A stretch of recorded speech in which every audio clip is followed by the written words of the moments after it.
All right, so we're live and we're going to start the presentation now. I don't think I have to mute you guys. I'm sure we'll be fine. So, we're going to go over phase 3 nutrition, which is in the food guide for those of you who are going to be tuning into this at a later date, and then also program wrap up stuff. So, tomorrow morning, I'm going to be posting something up. We'll go over that a little bit later in the call about an exit survey as well as an exit interview. Everybody who's part of the program that was a prerequisite. You may not remember, but it was. So we're going to go over that as well. So first, a quick check-in. So Michelle, you're the first one I'm seeing on the list. You were telling me a little bit off air, but just for Lisa and anyone else watching, how are you doing this week? And is there anything you want to go over on the call in addition to what we already have planned? Well, I didn't lose any weight this week. Mm. I seem to be every 3 weeks. I lose weight for 3 weeks, a pound for 3 weeks, and then I don't lose anything. Mm-hmm. Seems to be the pattern I'm taking. But I do notice changes in my body. So I Mm-hmm. wasn't that devastated this week. It was a little frustrating because I feel like I do work very, very hard. Mm-hmm. And, it is a little annoying not to see the pound go down. Sure. No, I hear you. But like you said, your body's changing. You're noticing it. I think you mentioned too that other people have said stuff to you as well about how it's Yes. changed. Yes, definitely. Somebody was taking pictures of me and they noticed my face was a lot thinner than it Mm-hmm. had been, and they're noticing changes in my body. I'm noticing changes now in the way my clothes are fitting me finally. Mm-hmm.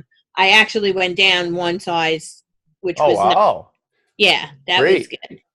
And I did lose some of the cellulite on the back of my leg, so I'm thrilled about that. Yeah, I told you. I mean, I know for a lot of people, regardless of where you're starting from, everyone wants to lose it fast.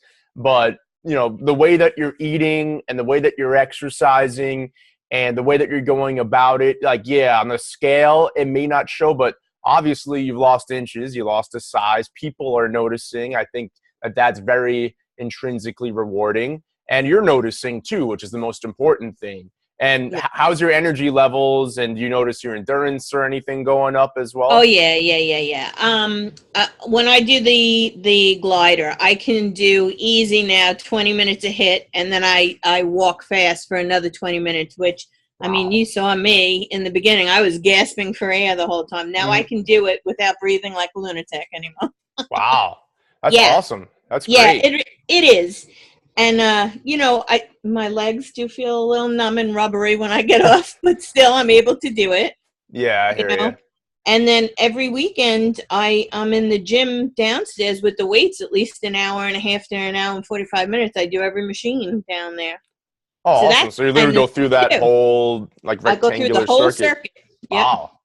Well, that's great. Well, I'm glad that you're making this a regular part of your lifestyle. And obviously, you're seeing a lot of great physical changes. So, yeah, I mean, the weight, again, just to reiterate for other folks who may be dealing with a similar thing, you're not losing as quickly as you'd like, or maybe you're noticing a pattern. And your pattern is not uncommon. It's very common that people will lose 2 or 3 weeks out of the month, and then one week they won't. But that's fine. As long as you're not gaining weight, you're heading in the right direction, especially when Yes. you're seeing the types of changes that you're seeing. So that's awesome. And Lisa, how's everything going on your end? Good. It was a very stressful week, with school and everything, but I just find the eating is so much easier so Mm-hmm. that, I don't really have to think about it. I mean, I always plan, the beginning of the week so I know what I have available to me. But then once the week gets going, I don't have to think because it's already there. So the eating is really good. The exercise this week, not great. I mean, Mm-hmm. I fit it in when I could, but it's just that time of year for me. Sure. So, I'm gonna pick it up again. Next week it should get better because now report cards are done. Thank Mm-hmm. God. Yeah. So now I can, get back in the routine. Am I losing fast? No. This morning I stepped on the scale, it was 1 pound, but like I shared with you, I cleaned my closet out yesterday and, I was trying on things and things that hadn't fit in a while fit. So that is what I'm choosing to focus on. Yeah, exactly. And yeah, and same like with Michelle, and I'm sure same with a lot of people, the way that we do things on our program or on my program is much different than what a lot of people will do. And I'm not sure if you were here pre-call, Lisa, but I was telling Michelle too that a lot of weight loss specialists will put their clients on a calorie restrictive diet, let them lose a bunch of weight real fast. And then when they plateau there, that's when they change the quality. And I don't really like to do that because, like Michelle was talking about too, she's noticed changes in her body. She's noticed, I think you mentioned cellulite that was there is now not there. That's a lot more important. The fact that you're fitting into clothing that you weren't fitting into before, I think that speaks a lot more to your progress than what, a number on the scale is. And Plus, I've had so many digestive issues in the past, and it's like everything is very status quo. There's no flare-ups or anything, which to me, I mean, that's really, I was at a loss before I started this. I was so frustrated. I didn't know what to do anymore. And now it's just like, wow. Yeah. Like I'm really feeling good. Yeah, I mean, you cut out, whatever might have been flaring you up, and nothing we're eating here, unless you have an interesting food allergy, is really going to bother you. So the fact that you're sticking to it and your body's now functioning optimally, and you're noticing the physical changes, I think that's great. And the fact that you're not having any flare-ups, I had the same thing. I think I mentioned to you guys when I was losing weight, and even though I thought I was eating well, dairy really affected me because I had a dairy allergy. And when I cut that out, I felt exponentially better. I didn't have stomach pain or digestive issues like the ones you had too. So I'm glad that you're seeing positive physical changes. And I'm glad you're deciding also that the number on the scale is not the be all end all, because it's not. You may think you need to lose another, 20, 30 pounds, whatever the case may be, but you might lose another 10 to 15. And not only will you feel better than you have in a long, long time, but you may look better than you ever have because your body has changed and adapted in a different way. So it's important to focus on that type of stuff instead of the number on the scale. So I'm glad that you're making that decision, because that's difficult for a lot of people. Oh, yes, it is. Completely, I have to work at it. Yeah.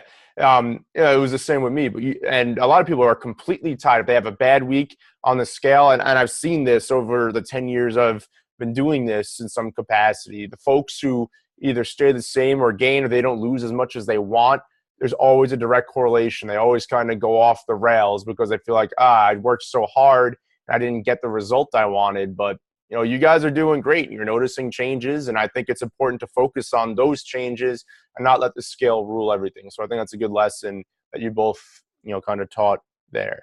So let's move on to phase 3 in nutrition. All right. So this is the food guide. If you don't remember it exactly, we're going to go over it now. But if you want, a handheld or electronic reference, in the description of the beta program, there's a link to the food guide. So you just click it. It'll literally download onto your browser, and you can either print it out or save it to your computer, whatever you want to do. But basically in phase 3, we're going to continue to eat the same foods we've been eating. And we're going to try and stay on point 100% of the time, at the very least 80% of the time. But here, we're going to be really strict in 2 regards. Number 1, we're going to go by this macronutrient table. So Michelle, I know you use MyFitnessPal. Lisa, have you been using MyFitnessPal at all to track your food? I have, but the last couple of weeks not. But yes, I have.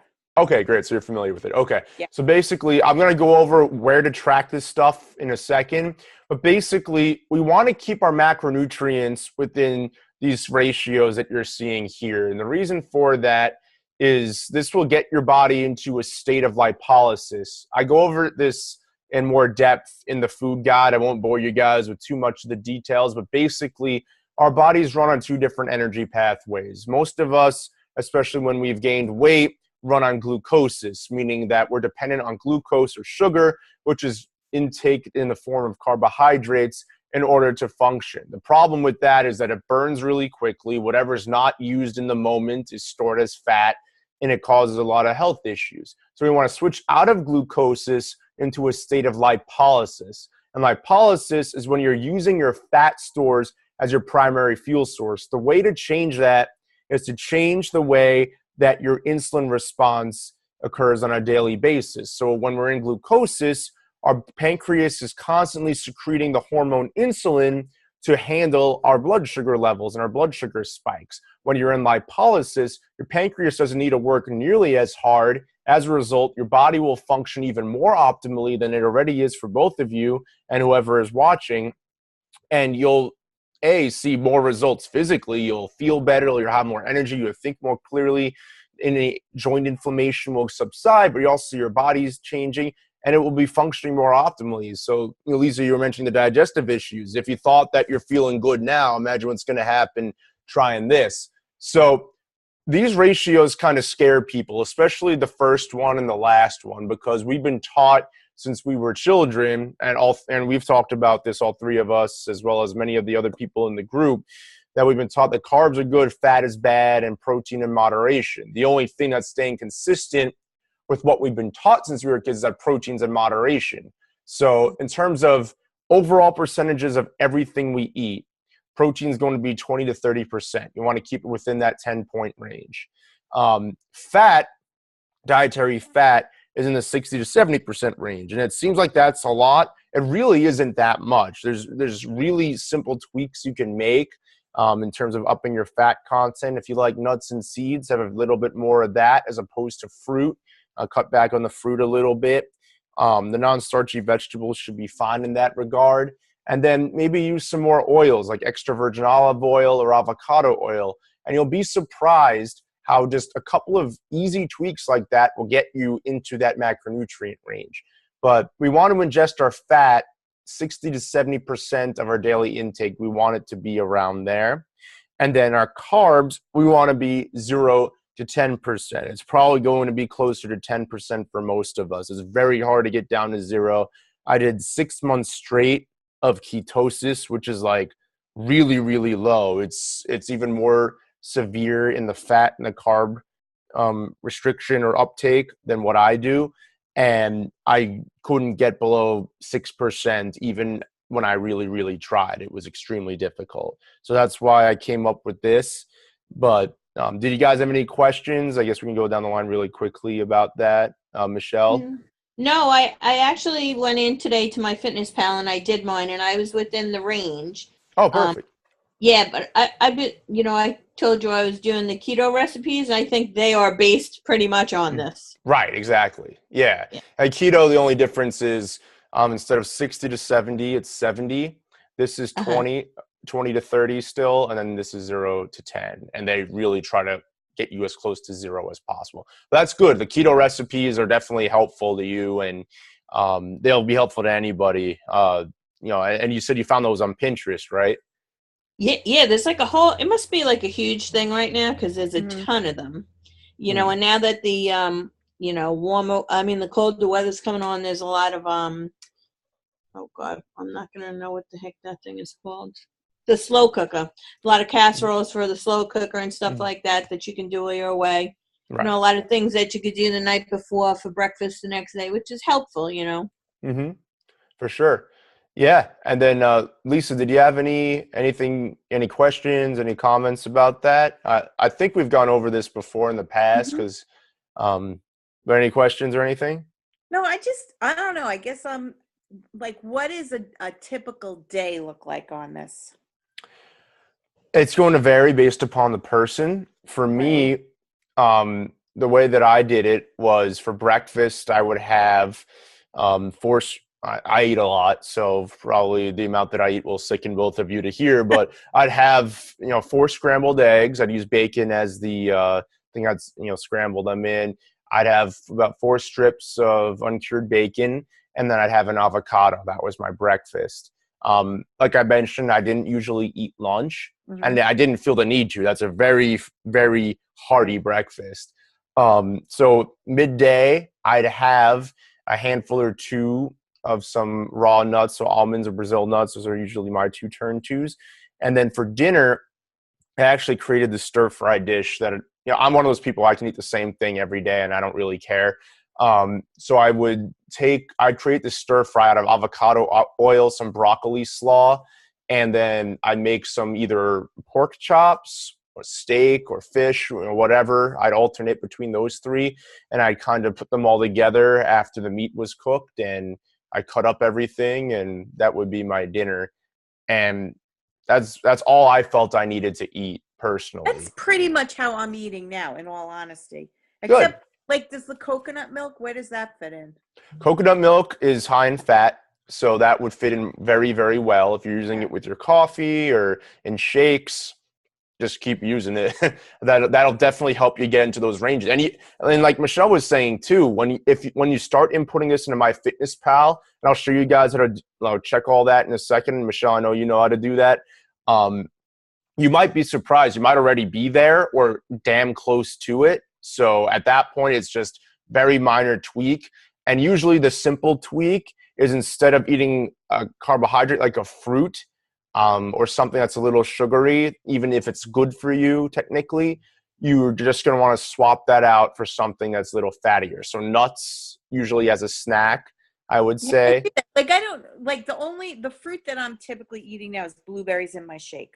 Mm-hmm. Yeah, that's fine. That should be fun. All right. And if you find, and it might take you a day or two to really get within the range.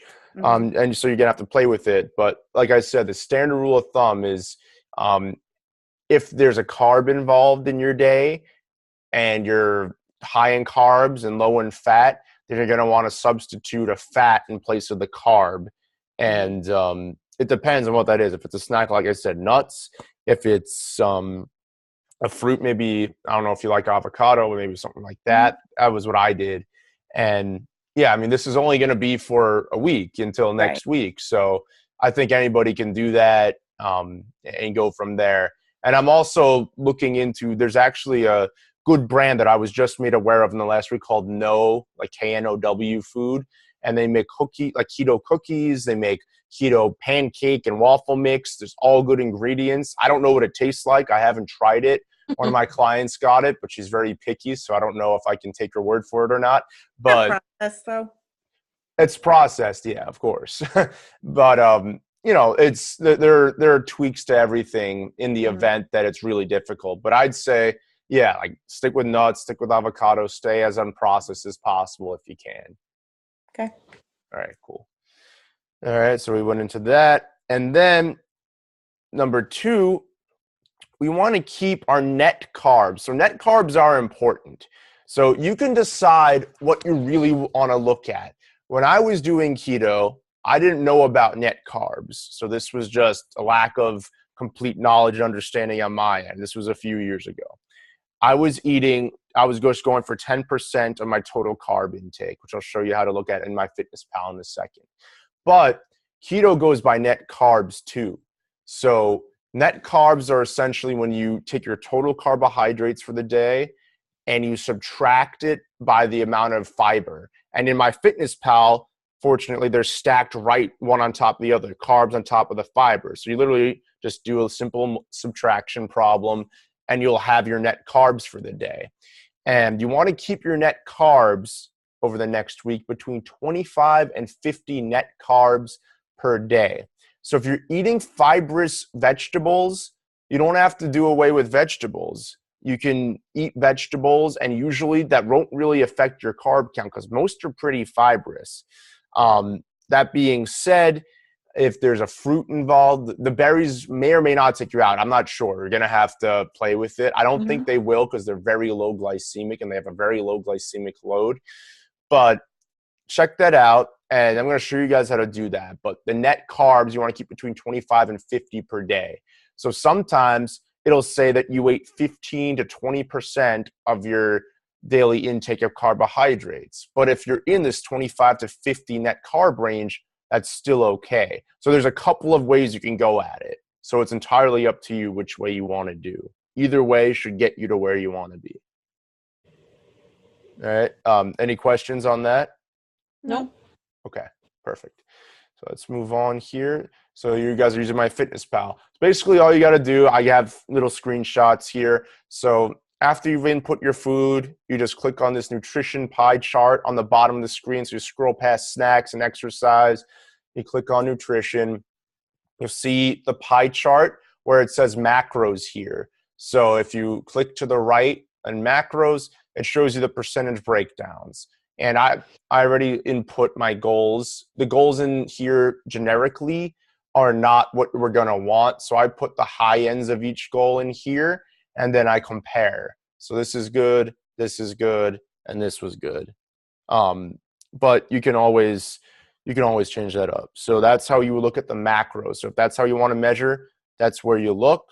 And then after that, you can just scroll right here to nutrients. And like I said, it's a simple subtraction problem. You take your total carbohydrates, subtract it by your total fiber, and that's your net carbs. And once you have that, if it's 25 to 50, you had a great day. You don't have to worry about macros. If your macros are at 10%, you should be good as well. So it's, again, up to you guys how you want to go about that. But either way works well. Any other questions about nutrition or about this phase of nutrition?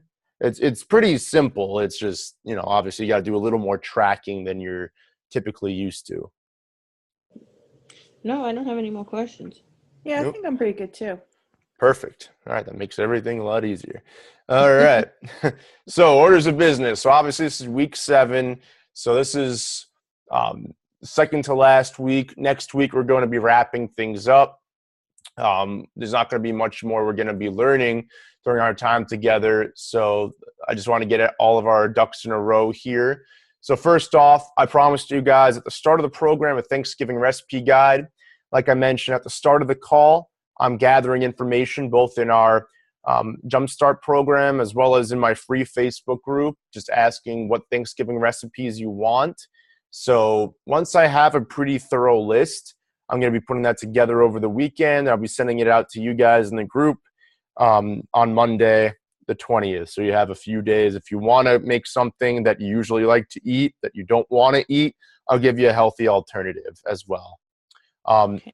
Was there anything specifically, while I can write it down, that either of you wanted? Lisa, I think you said mashed potatoes, or maybe I'm mistaking you for someone else. My mother's sweet potatoes. Oh, sweet potatoes. Okay. It's like a my sugar God. rush. Oh, you said it was candied sweet potatoes, right? But yeah, she does it like with Jack Daniels, and I think there's syrup in there. Syrup, marshmallows. No, she doesn't do marshmallows. Are you sure? Yeah. Oh, I don't eat them. But the pecans we can have. Oh, Yeah, yeah, you can't have the pecans. Yeah. You All could right. probably do the sugar-free syrup. Yeah, but the sweet potatoes you can't. Oh, that's right. Butternut squash, I guess, right? Yeah, that might be a good substitution. Yeah. Mm-hmm. But I'll look into that. I mean, I'm sure she's not the only person who makes something like that. So I'll be able to, I'll come up with something. Was there anything else that you guys like to usually eat? The stuffing, I think, is harder too. Yeah. Mm-hmm. Yeah, stuffing's a common one. I've definitely have a few options for that. I'll see which one I'm feeling come Monday. Any other Thanksgiving dishes? No, I can't think of any. Yeah. Okay, cool. The gravy, I guess. What do you? Oh, gravy. There you go. Yep. Okay, cool. All right, so that's 3 things from you guys, and like I said, we're waiting to get more responses from other folks in the group and in my free group, and I'll have that to you guys by Monday. So thanks for the feedback there. So I'm going to do a final challenge. I'm going to make sure that everyone else in the group knows about it. So whether they watch this or not, I'm going to post something about this tomorrow as well.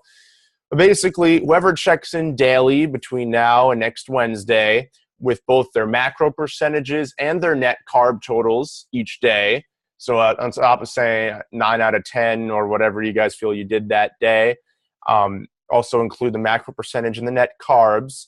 I'll get you both the free strategy calls so we can talk about whatever you feel you might be unclear on, something you want to work on that maybe you wanted my opinion on. And then also I'm having t-shirts developed. I think I may have mentioned I'm going to be doing some work part-time out of a wellness center starting in the new year. So I'm going to be having t-shirts and a bunch of branded stuff. So you'll also get a free t-shirt if you win that contest. And there can be multiple winners. So you guys are the first 2 to know, which is good. But we're starting it tomorrow. So Lisa, if you didn't track anything today, don't worry. It's starting tomorrow. Tomorrow's a good day, right? All right. So there's that. So I think this is the last order of business. So exit surveys and interviews. So like I mentioned at the start, for those of you who weren't with Lisa and Michelle and myself when we started this call, everyone in the Jumpstart program agreed to do an exit survey and interview for me in exchange for it being free for 2 months.